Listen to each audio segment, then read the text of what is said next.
Hello, my souls, ghouls, and demons. Having trouble sleeping tonight? Well then, let me just give you some help with that. Enjoy the sounds of the ocean gracing your ears through my portal as I lull you to sleep. After all, restless souls and demons make for terrible bedfellows. Sit back, grip your covers, and prepare to rest. The next 3 stories I'm going to fire at you in succession of each other, all written by Lee of Alexandria. Enjoy, my sweet, dear souls, and fall deeply asleep. Some bridges shouldn't be crossed. That's weird. I may have drank thousands, potentially hundreds of thousands of cups of coffee in my lifetime. But when I picked up this one, I felt heavier. I always get a 16-ounce coffee from my local coffee shop and have never felt a heavier cup of coffee. The difference in weight was subtle, but enough to notice. Reluctantly, I took a sip and it tasted completely normal. Odd, I thought, but didn't think much more of it. Now I believe that was a sign of things to come. I like to take walks around my neighborhood here in Lake Hill, Michigan, always pushing the distance and finding new subdivisions to explore. I'll usually put some music on or listen to some conspiracy podcasts. It's always pleasurable to see seasonal decorations and respectable landscaping. One day I planned out a route that I wasn't that familiar with, about 2 to 3 miles from my home. The weather was perfect, clear and sunny. It was maybe 80 degrees on an early summer morning. The area was residential, no businesses, just home after home on a quiet street. A right here, a left here, and walking through a long bend in the street, I came up to a bridge. A bridge I had no knowledge of before. I suppose it wasn't that surprising. I wasn't that familiar with this particular subdivision after all. But I felt like I should have known there was a bridge here, let alone a small river. I couldn't even fathom where this river came from. There's a lake nearby, the lake the town is named after, but a bridge I have never heard of lay ahead of me. This wasn't the Golden Gate by any means. It measured possibly 20 to 30 feet long. There was no name, no markings anywhere, so I named it the Small Cloud Bridge, after how the stillness of the lake reflected the clouds in the sky. There was one sign. A small square stamped into the concrete that looked like brass. It said, "Watch the walker." Okay, maybe that's a worker that put that on there, or some kind of anecdote the locals know of? I kind of brushed it off. I stood at this bridge in awe of how beautiful it was, and of course how the hell I was even seeing this. I wish I never crossed that bridge. As I finally made my way through the threshold leading across the river, I was met with a beautiful house that seemed very much out of place. It was easily double the size of any home near it. There was a kidney-shaped pool with a diving board. Also strange because no other home had a pool that I could see. Continuing to pile on was the fact that the home did not look lived in, but it was being taken care of. The pool was clean, water clear. The home's windows were all closed. The lawn was immaculate, but it just had that look. Like there was something dull about the paint. Like there were no lights on. It was daytime out, but I would have noticed if any type of artificial light was on inside. I mean, if all the windows and shades were closed, it would have been pitch black inside that house. While I was examining this place, it seems that the sun had dipped lower and it was darker out than it should have been. Okay, maybe I was losing it. Maybe I just was disoriented, but besides the coffee thing and being in a completely new area, things aren't that strange.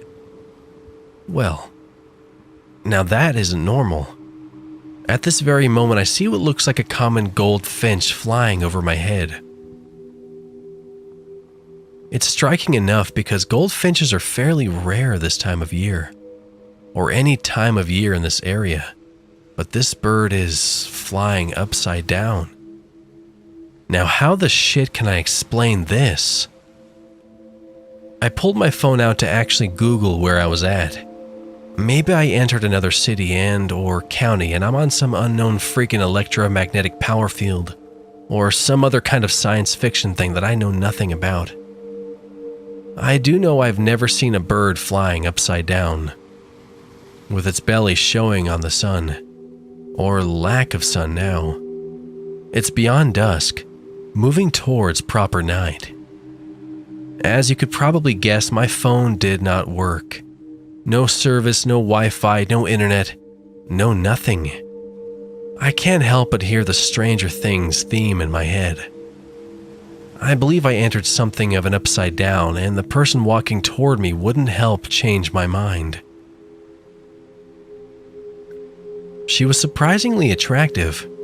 She had platinum blonde hair that went down just to below her ears. A set of piercing blue going on gray eyes were available to me even from a distance. She walked with a purpose, almost intimidating, like she would walk through a wall if it was in the way. Her thin frame projected fierceness. She wore a pink, puffy coat and black leggings, like most women do these days.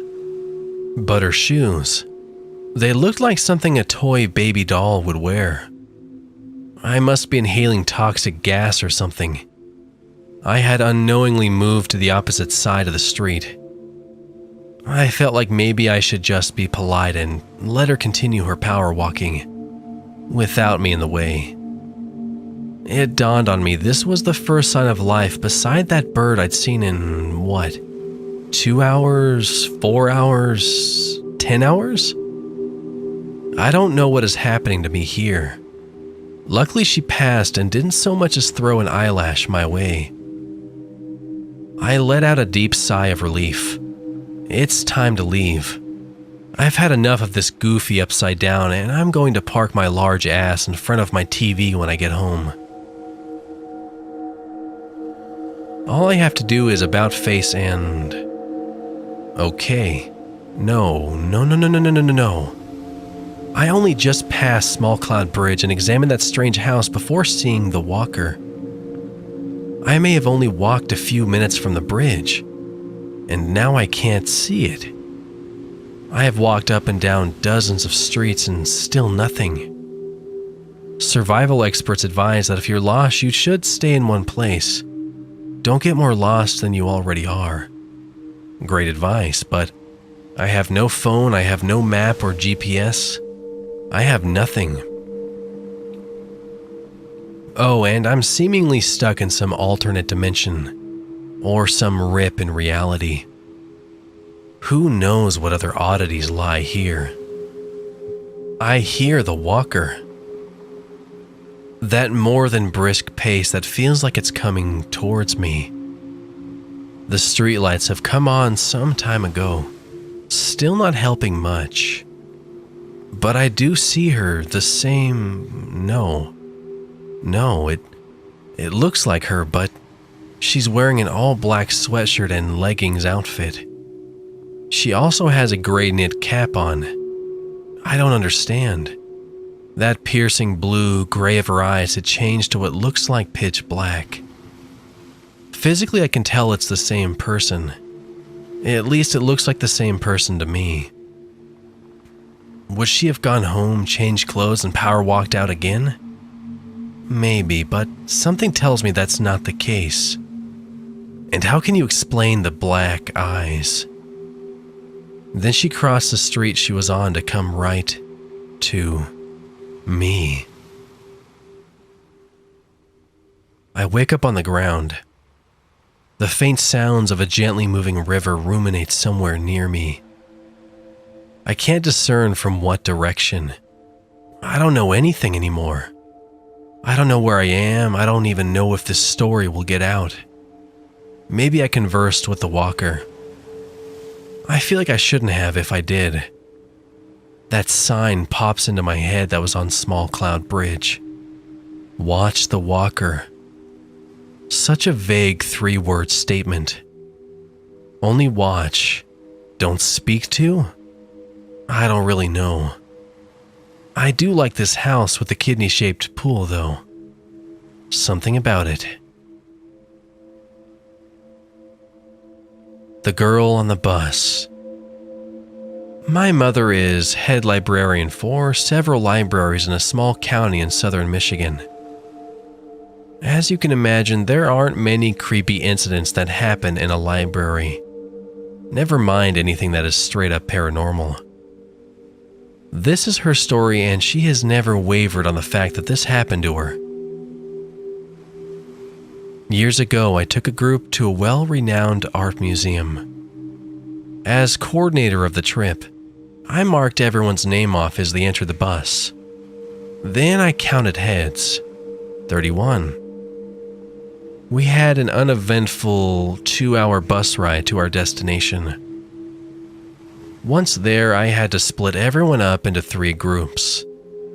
I was the only one in charge, as it were, so I really had to be on top of everything, especially making sure we all knew where we were going and where to meet up. I told everyone to meet in the lobby of the museum at 9 o'clock. There's a gigantic sculpture of the world that everyone could unmistakably find. The group of people I brought was all older adults, but by no means were they disabled or needed extra help. I just had to make sure we were on the same page. Our bus would be waiting and would not stay past 9:45. At 9 o'clock, people were making their way to the bus as planned. One group finished later than the rest and asked if they could go to the gift shop. It was 9:10. Sure, I said. 15 minutes. I went to the bus and started checking off names of those already seated. 25. I went through my checklist. Everyone was accounted for but the 6 at the gift shop. One girl on my list, Marcia Peabody, was not there. Maybe she went with a group to see the gift shop. Soon, the shoppers returned to the bus. Marcia was not with them. An awful twinge of panic set in. I asked everyone if they knew where she was. No one even knew who she was. Oh, this can't be happening. Be rational, I thought. They asked what she looked like. I started to give her description, but I didn't know. I couldn't think of what she looked like. I don't know her. She signed up at the last minute and I never got her phone number or contact information. I vaguely remember she had brown hair, but maybe I just think that because it's the most common hair color. The fact I can't remember what Marcia looks like or that no one else has any idea who this woman is really started to terrify me. We waited. At 9:30, I went back into the museum to tell security we were missing a member of our group. They asked what she looked like. Here we go again. I didn't want to sound crazy, so I just gave a general description. I could have been describing myself for all I know. Now I was full-blown terrified that I lost someone. They asked what group she was in, and I didn't know. She wasn't in my group. She was not in any of the groups, apparently. Are you sure she came? They asked. Yes. She sat by herself a few seats away from me. At 10, the museum closed. Patrons were filing out, but no Marcia. I went back in with another member from the bus, and we split up and checked other exits, hoping she was waiting at another door. No luck. Security informed us there was no one else in the museum.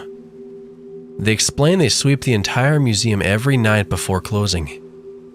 There's no one else besides employees of the museum. The bus driver was getting impatient. It was now 10:15 p.m. People wanted to go home. We still had a 2-hour ride ahead of us. I can't leave her, I thought. This would mean the end of my event coordinator job with the library I loved. Maybe even being demoted from head librarian. At this point, I didn't have a choice. We had to leave. On the way home, amongst murmurs of, you did everything you could and it's not your fault, I was riddled with guilt. I can't believe I left a member of my group behind. To add to my frustration, the bus came to a stop on the freeway. Ahead, I could see taillights of stopped cars for miles in front of us. Now what? Group members pulled their phones out to see if any kind of info was available as to what was going on. An accident, they informed me. There were multiple ambulances and law enforcement vehicles ahead of us. Reports were coming in from every cell phone on the bus. Looked like we would be delayed another hour just getting through this stretch of freeway. We inched forward slowly. At long last, we were coming up to the accident. Flashing lights were on both sides of the road. Several cars were facing different directions with various degrees of damage. I can't think of a worse looking scene in my life. There were vehicle parts everywhere. No human damage as far as I could see. I assume they get that cleaned up immediately. Ambulances were finally leaving. This was a major incident. As the bus inched slowly forward, I looked out the window on my side. Staring directly at me from the side of the freeway, just beyond most of the wreckage, was a young woman. It was Marcia, and she was smiling. I hope you're starting to relax more and more, and hopefully by this point you're asleep. If not, let's continue with the story How to Enter Mount Pleasant Cemetery, the final story by Leah of Alexandria. Follow these rules, dear reader. Imagine every one and memorize them, because you won't be able to bring them with you. First, you have to pay your respects to Glenn Gould. How you do this is up to you. I can suggest you be modest. Say a quiet prayer while looking to the sky. You could also bring a bag of money and drop it at the edge of the cryptic woods if you want. All that matters is that you're genuine. You must pay your respects before you enter. Yes, you need to find the cryptic woods. They are not on any map or GPS. You'll know when you get close. Just start driving. Clear your head. This isn't so much as a guide as it is a reinforcement of information. You already know what you want. You already know where to find it. You just don't know why you're doing this. I'm here to light that one final flare to direct you to your last step. Who am I? You'll find out eventually. It's not important right now. You don't know me. I'm speaking this to you now, but I'm not with you. You won't see me. Again, I'm not important to your story. What's important is that you reach your destination. You need to find the Mount Pleasant Cemetery. It's located in the cryptic woods. It doesn't matter what state or country you live in. There are cryptic woods everywhere. When you smell the evergreens, you are on the edge of the woods. Pay your respects. Be prepared to do this somewhat quickly. Rehearse it. Again, you won't be able to write these steps down. Nothing you bring with you will survive the trip. It's not as if you're going to disintegrate or anything like that, but the atmosphere here is oppressive, especially if you're not prepared. I'm just trying to make things as easy as possible for you. Remember, You want to do this. You don't know why, but it's going to happen. Might as well finish the fight, right? When you get to the gate, do not stop. You stride right in. It will be open. There are no more rusted barriers up there. The first headstone signifies to you that you have in fact made it to Mount Pleasant Cemetery. Not that hard, but it's a big cemetery. You've paid your respects to Glenn Gould. Now you are at the tomb of the unceremonious. Spit on that grave, or don't. I'm not trying to be cheeky, but this is one of the only choices you have to make. I can't make it for you, nor can I tell you what happens depending on what you choose. I can't tell you because I don't know. You won't feel the immediate consequences of your decision. Look at the tombstone, remember it, and then look ahead. The entire cemetery is ahead of you. It looks bigger than you thought, I know. This is not a regular cemetery like in our world. I suppose this isn't a secret anymore. You're not exactly in what we think of as the real world anymore. This is some kind of ethereal plane that people like us always knew existed. Even if our convictions weren't always 100%, you know exactly what I mean. Alternate universes, ghost stories, we love them, but did we actually believe? Let's find out. Find the toxic birch. It's not toxic in the literal sense. It's somewhat of a metaphor, best I can put it. Birch trees are special. This one is extra special. I'm sure you know that the bark on these trees are ideal for burning. The Dalmatian-like marked tree skin burns like gas-soaked, well, anything. Go to this tree. You'll know it when you see it. It's the only one around, and the whiteness in the middle of all the green and brown earth tones will almost blind you. When you are there, do not spend too much time. Admire and then leave. I can't say why, maybe just another level of respect you have to pay this place. You'll start to feel the warmth like you've never felt. Yeah, you forgot about the elements, haven't you? You don't know if it's day or night, or if the sun is even out. This place doesn't play by traditional rules. You'll see. I hope you follow these unintelligible rules. This is where you need to focus. Do not look up. Do not look left or right. You look straight ahead and start walking. Quickly. Do not run, or they will get you. I don't understand why, but the quicker you move, the faster they are. You're on their terms now. This isn't the world as you knew it, remember? Anything you imagined in your nightmares as a child could and are realities here. If you moved as soon as you felt the sun, then you'll ultimately be okay. Your head will clear too.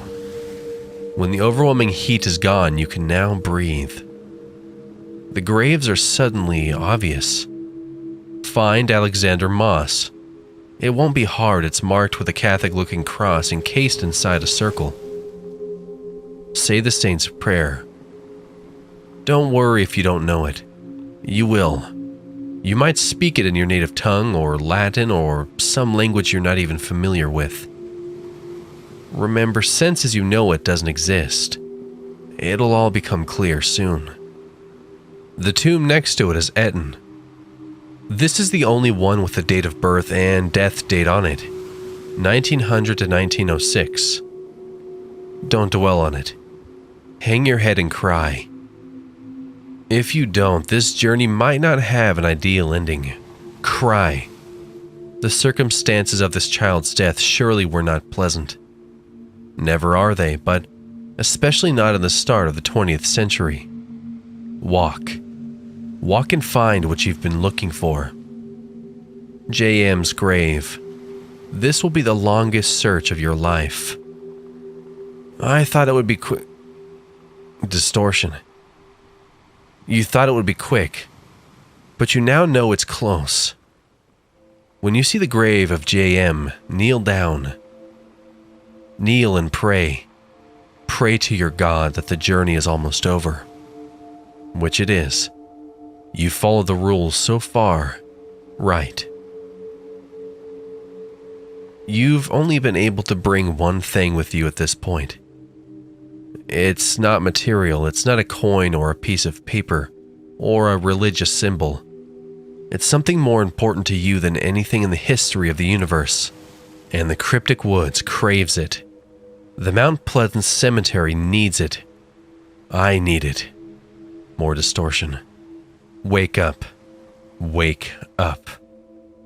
The birds are chirping. The flowers are in full, glorious bloom. Flowers for as far as you can see. Every type from every climate from around the world. The world you used to know. Look at the horizon. See how the flowers are slowly disappearing. Only brown dirt and mud has started to surround you. Thank God you followed all the rules thus far. I congratulate you. You've made it to Mount Pleasant Cemetery and have taken my place. I told you that you couldn't bring these rules with you, because you're not real anymore like me. You're taking my place. Don't worry. I'm not going to take your place back in the real world. I get to move on to the next plane. This is a terrible place. I'm sorry. I planted this in your mind decades ago. It's hard to find someone with your curiosity. Do you know the one thing you brought with you? Your soul, your life, your being. We can't really put a label on it. The cemetery doesn't care, as long as we have a replacement. There is only one open grave on these grounds, and you found it. You follow the rules like a good mortal. This is where we part. I've been as upfront with you as I could be. Well, maybe a bit of deception. But you were curious, weren't you? Of course you were. You heard the songs, and you wanted to see the Mount Pleasant Cemetery for yourself. See a mythical place that only a handful of humans have ever seen. Now the last, and worst part. I won't tell you what happens next. Imagine all of the horrendous and awful experiences you could imagine. It's going to be worse. There is hope, though. After your body and soul is tortured in ways that no horror writer can imagine, use your mind to link with someone that wants to see this place, that wants to take your position in Mount Pleasant Cemetery. There is always one open grave available. Are you still listening? Good. This next story is a short one, but nonetheless terrifying. So listen some more, my fair souls. Charted Wood by the Angry Blue Frog.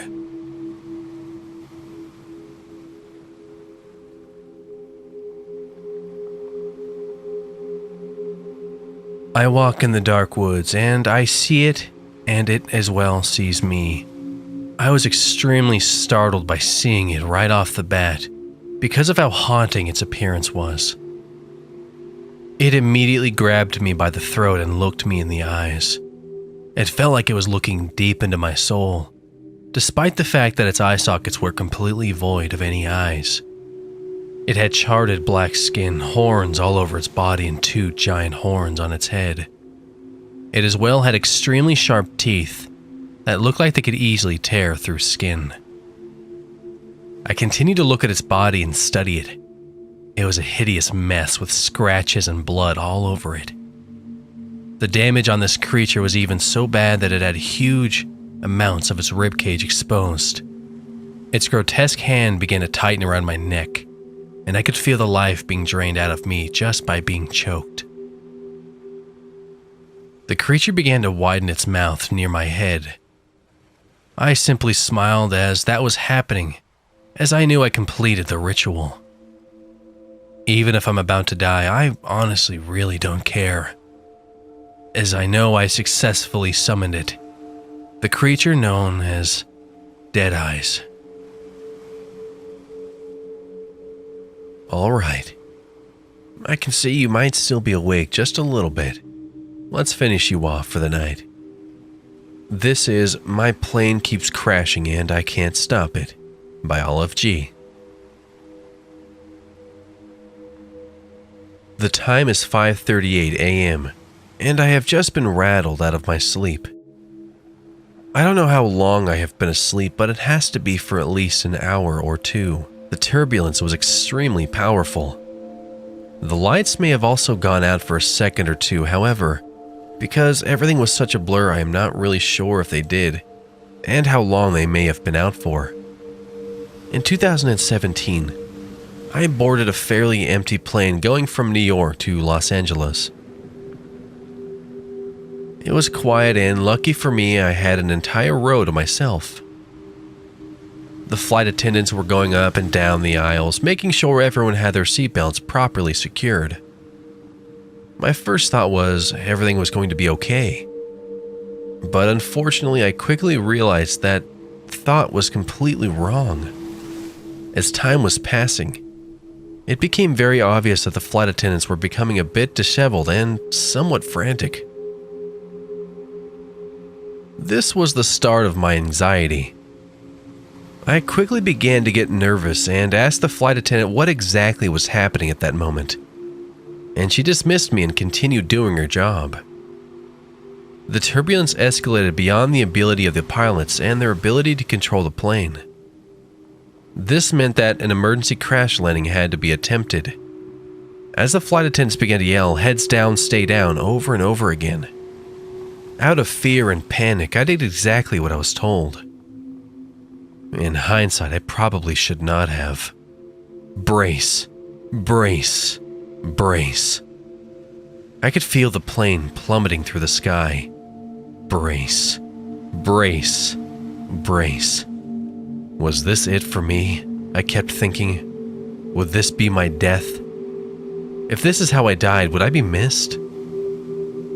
There was not enough time for me to think or say what I really wanted. Because if you really think about it, is there ever really enough time? In those last few moments, or what I thought was my last few moments, my thoughts were running away from me. There was no chance of survival, or so I thought. As the plummeting plane slammed onto the solid ground, I woke up. I checked my phone. The time was 5:38 a.m. What was going on? I thought I was involved in a plane crash. How did I end up back on the plane? This cannot be right. Or can it? Before I had time to think about it, it all began to happen again. This time as we were crashing, I ignored the flight attendant's orders. Maybe by not paying attention to safety instructions and putting myself at risk, the crash would not repeat itself.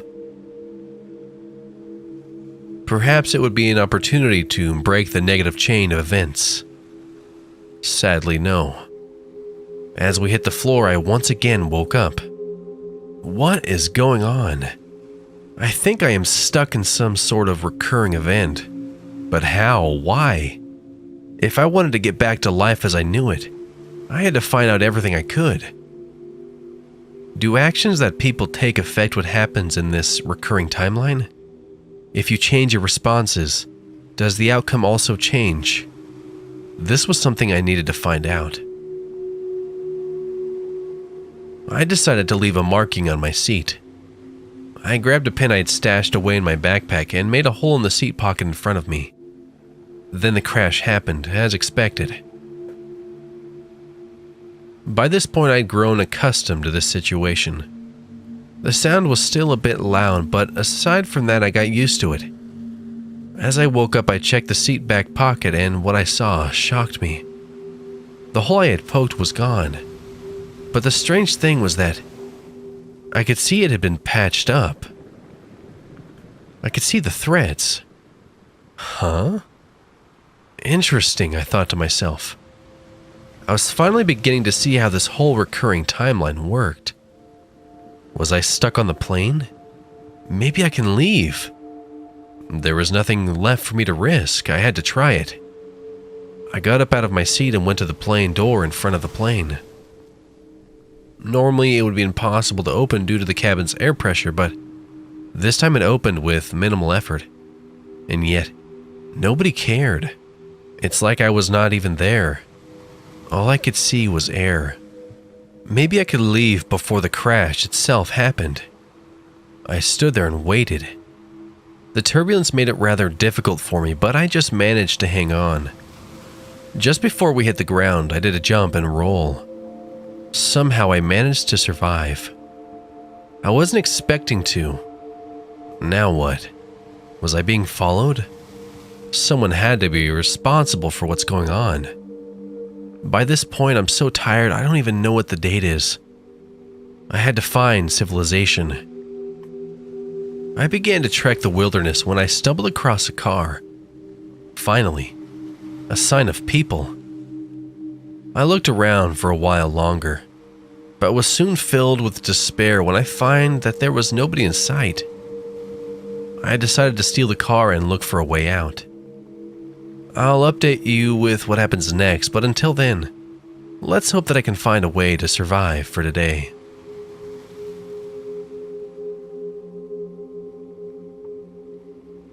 I've been driving around for a few hours now, and I've been noticing some strange things happening.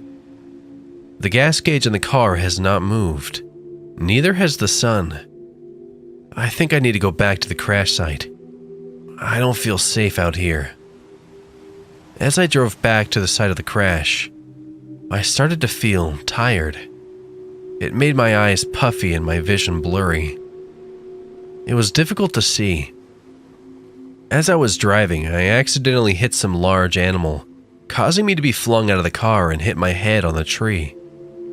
As I hit the tree, blood began to gush out of my head. I must have been there for a few minutes with blood gushing out of the top of my head and going down into my ears and eyes. Soon enough, I went unconscious due to blood loss. As I woke up, I was in the plane again. At least I knew what I had to do this time. As I went to the door to open it, it was stuck. It would not move. What? It opened last time. Whatever was doing this clearly wanted me to stay in the aircraft.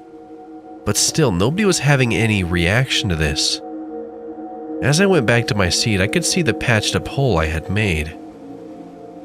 I know what I have to do. I have to survive the crash. I need to fool whatever it is making this happen into thinking the crash killed me so I can see what it is. But how? There was no time to think. We were about to crash again. I tried a few things, however, none of them worked. I was determined to know what was happening. What would I have to do? I could only think of one thing. Go to where the pilot is and see things for myself. Maybe try to stop the crash. As I got up out of my seat, I made my way to the front of the plane. I could see the door to the cockpit. Just as I was about to open it, someone grabbed me. It was a flight attendant. They then forced me back to my seat.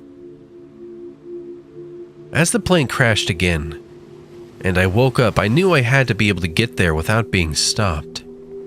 I can't use a weapon to fight my way there, but maybe I can use the pen I had. I went back to reach into my backpack, but it was gone. Whatever was doing this had taken it. But that wasn't going to stop me. I had to find a way to fight my way there. What could I use? As we crashed again, I had an idea. I could use hot water. I asked one of the flight attendants to fill a water bottle that I had brought on the plane with me with hot tea. They took it and went off to do their thing. As I was waiting, I came up with a plan. When I got my tea, I would wait for the flight attendant to move out of the way, giving me room to make my move. I must have waited over 5 minutes, but soon enough, there they were. They had my tea. I was skeptical of this working, but it was worth giving it a try. I had approximately 20 minutes before we would crash again, so I had to work fast. I began to execute my plan. To my astonishment, it worked. Sure, some people were harmed in the process, but it was worth it. The cockpit door was for some reason unlocked. I had no time to ponder why this was. I had to get to the bottom of this. As I barged in unannounced, we were already in the process of crashing. Time seemed to have sped up. By this point, that was normal compared to everything else that was going on. But where were the pilots? Is this why they were trying to stop me from entering the cockpit? It could be. I had to get us to land on the ground safely. I remember those YouTube videos I had watched and used the headset to contact air traffic control. I told them that our plane was crashing and needed help landing. They talked me through the landing and we miraculously landed, without crashing. As we all exited the plane, I went first. And I assumed that I was still on Earth until I saw it.